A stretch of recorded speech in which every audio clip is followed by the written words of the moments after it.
The Living System, Episode 4, The Environment as a Control System. A plant does not exist in isolation. It never has. Every moment of its existence is shaped by the environment surrounding it, not as a passive backdrop, but as an active control system that continuously determines how efficiently the plant can function. Light, temperature, carbon dioxide, humidity, air movement, and even subtle shifts in pressure all act as inputs into a biological system that is constantly recalibrating itself. What is often overlooked is that the environment is not just something the plant grows in. The environment is something the plant is constantly responding to in real time, adjusting its internal chemistry, structure, and energy distribution based on conditions that change from moment to moment. Growth is not simply driven by genetics or nutrients alone. It is governed by the efficiency of environmental interaction. At the center of this system is light. But light is not simply a source of energy. It's a variable signal that changes in intensity, angle, duration, and spectral composition. Each of these variations alters how effectively the plant can convert light into chemical energy. When light is abundant but poorly distributed, parts of the plant become overactive, while others remain underutilized. When light is balanced and evenly absorbed across structure, energy conversion becomes more efficient and stable. But light alone does not determine growth efficiency. It interacts continuously with carbon dioxide, which is the raw material required for carbon fixation. Without sufficient CO2, light energy cannot be fully converted into usable biological compounds, no matter how intense the illumination may be. At the same time, even high levels of CO2 can't drive growth if light energy is insufficient to power the underlying reactions. These two systems are inseparable. They function as a coupled pair, each one limiting or enhancing the other depending on environmental conditions. Inside the plant, this interaction is mediated by enzymatic systems that operate within narrow functional ranges. Rubisco, the central enzyme responsible for carbon fixation, does not operate at a constant rate. Its efficiency shifts depending on temperature, CO2 concentrations, and oxygen competition within leaf tissues. This means that the plant is not simply using CO2, it is constantly negotiating the efficiency of CO2 usage based on surrounding conditions. Temperature adds another layer of regulation to the system. It doesn't just influence comfort or growth speed, it directly affects enzymatic activity at the molecular level. As temperature rises within an optimal range, metabolic reactions accelerate, allowing faster energy conversion.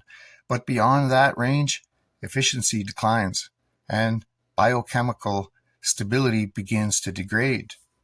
At lower temperatures, reactions slow down, reducing overall metabolic output, even if all other resources are available.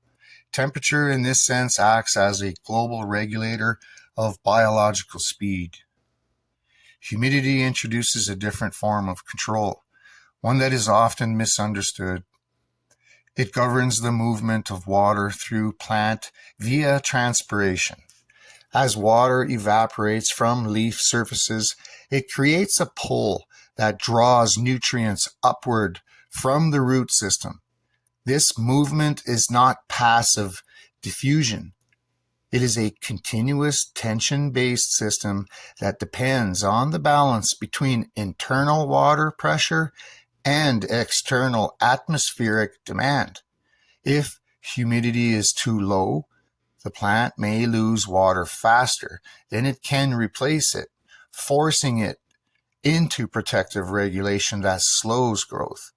If humidity is too high, transpiration slows, reducing nutrient flow and internal circulation efficiency. These three systems, light, CO2, and humidity, do not operate independently. They interact continuously, forming a dynamic environmental matrix that determines how efficiently the plant can function at any given moment. A change in one immediately affects the others. Increasing CO2 without adjusting light availability may not improve growth.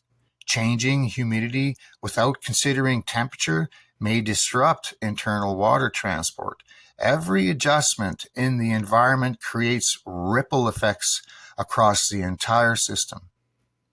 This is where the idea of environmental control becomes critical. The plant is not just responding to individual variables. It is responding to the combined effect of all variables simultaneously. What matters is not the absolute value of any single factor, but the balance between them. When this balance is stable, the plant operates in a state of high efficiency. Energy production is optimized, nutrient uptake is stable, water movement is consistent. Enzymatic processes function within their ideal ranges. Growth appears smooth, coordinated, and predictable. But when balance is disrupted, the plant must constantly adjust its internal priorities to compensate for inefficiencies in the environment. At the cellular level, these adjustments happen continuously. Stomata open and close in response to CO2 levels and water availability. Enzymes shift activity based on temperature fluctuations. Hormonal signals adjust growth patterns based on perceived environmental stability.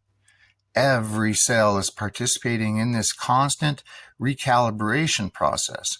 One of the most important but least visible aspects of this system is vapor pressure deficit, often abbreviated as VPD. While it is not something the plant directly measures, it represents the relationship between temperature and humidity, and therefore determines how aggressively water moves through the plant.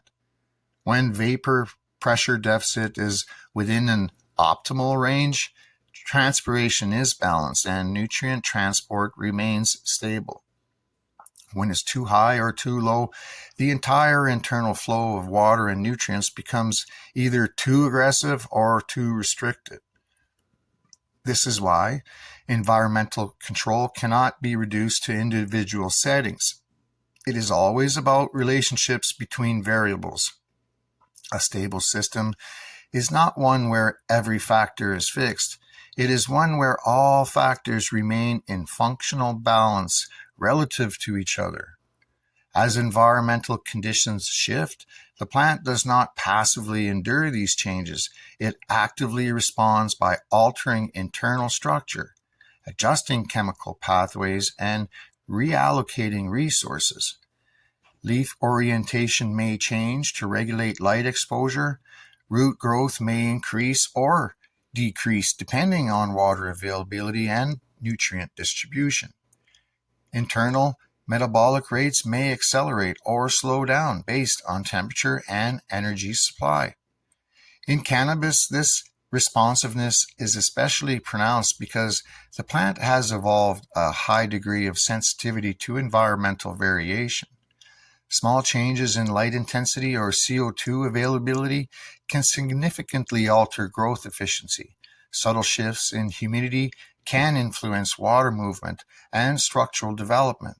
Even minor temperature fluctuations can affect enzymatic performance and metabolic stability. But what makes this system truly complex is that the plant is not reacting to each of those variables individually. It is responding to the overall environmental condition as a single integrated system. It does not see light, CO2, temperature, and humidity as separate inputs. It experiences them as a combined set of constraints that define what is biologically possible at any given moment. This is where environmental control becomes more than just a set of parameters. It becomes a framework for understanding how life is shaped by external conditions at every level of organization. From molecular reactions to structural development, everything inside the plant is influenced by the surrounding environment. And yet, despite this constant fluctuation, the plant maintains coherence. It does not collapse under environmental variability. It adjusts, stabilizes, and continues to grow within the boundaries of what is possible at each moment. This ability to maintain internal order under changing external conditions is one of the defining features of all living systems. It is what allows a plant to remain a plant even as the world around it shifts continuously. And as we begin to understand this more deeply, a new perspective emerges. The environment is not just something that affects the plant. It is something that defines what the plant is capable of becoming at every stage of its existence.